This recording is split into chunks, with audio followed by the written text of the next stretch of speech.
Hello and welcome to Planet 40k. I'm Eugenio and today we're going to look at the leaked rules and point changes for the Space Marine Terminators.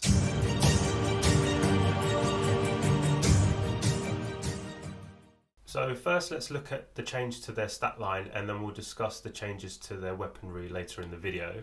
So their current stat line is movement 5, weapon skill, ballistic skill 3+, strength toughness 4, 2 wounds, 2 attacks, leadership 8 and a 2+ save. And the sergeant has an extra attack and extra leadership. So now let's look at the leak stat line. So as you can kind of make out, I know it's the picture's a bit fuzzy, but we've got an extra wound here. So this is going to make them more resilient all round. They should be much better for holding objectives, and there's a lot of damage to or high damage weaponry, so that won't hurt you as much. They should be good with an apothecary as well. I think having the extra wound makes it a bit more of a viable option for them, I think, whereas 2 wounds, I don't know if it'd be worth putting an apothecary there, but with 3 wounds I think it's definitely worth a shout.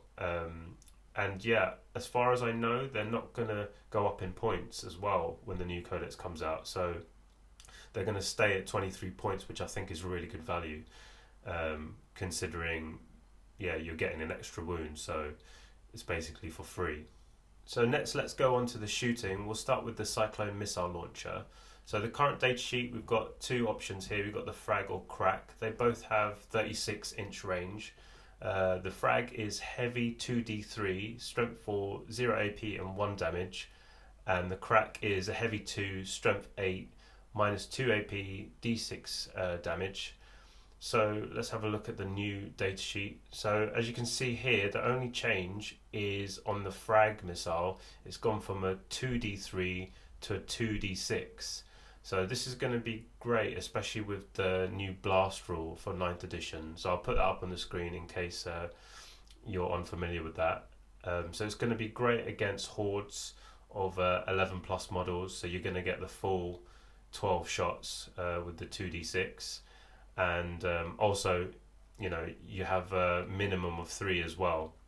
So if you roll double ones, you should at least get 3. It's also been confirmed that it's going to be going down in points from 32 points to 25 points.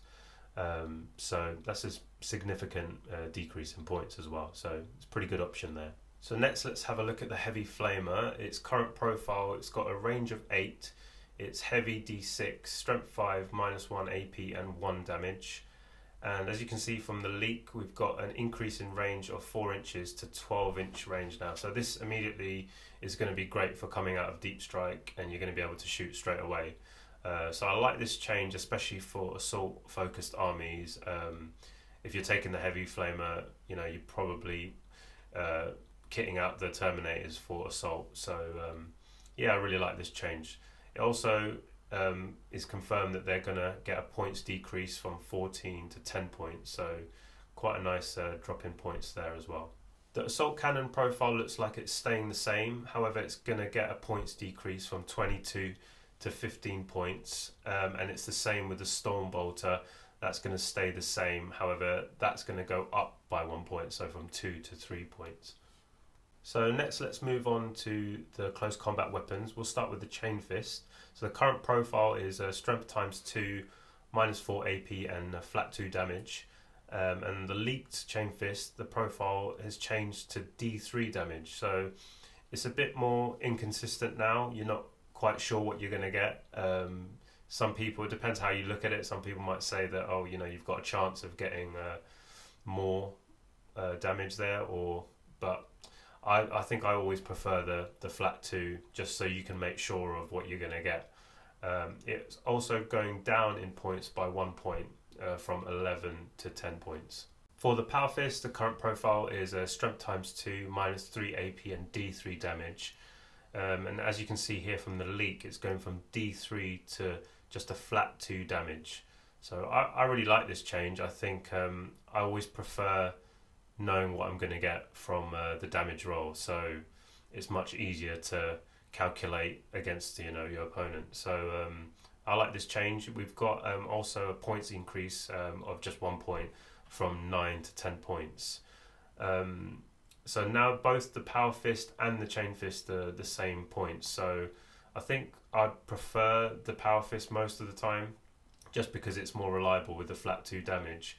The only thing to consider is if you want -3 or -4 AP, it's very similar, but I guess if you wanted to make sure people don't get a save, then you can go with the Chain Fist, or have the chance of doing more damage as well.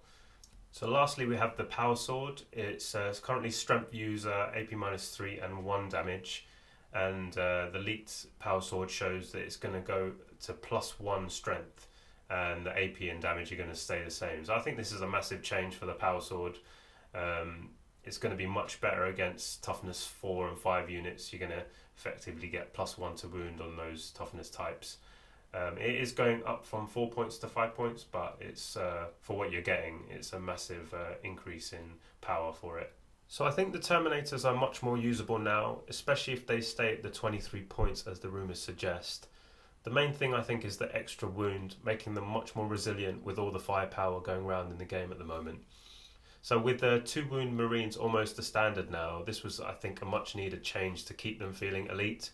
While they don't look as good as the new Primaris stuff, at least their rules are now kind of keeping up. As this kit is quite dated, I wouldn't rush out and buy one if I was a new player, even though they've got a bit better rules now. I just feel like Primaris Marines and the classic Space Marines are 2 different armies looks-wise, but I guess if you're only interested in how they perform rules-wise, then it doesn't really matter. I'm going to keep using my Wolfguard Terminators, but I don't think I'll be buying any new Terminators for the Salamanders armies that we're doing on the channel. Overall, these changes are a massive help to making Terminators usable in more competitive games, as long as we don't see a massive increase to their points. So please let me know what you think of these changes in the comments below. Will you be getting out your Space Marine Terminators, or will you keep them in a box still? If you like the video, please give us a like and subscribe to the channel if you're new, and don't forget to press the bell notification to be informed when we post a video. Thanks for watching, and hope to see you in the next one.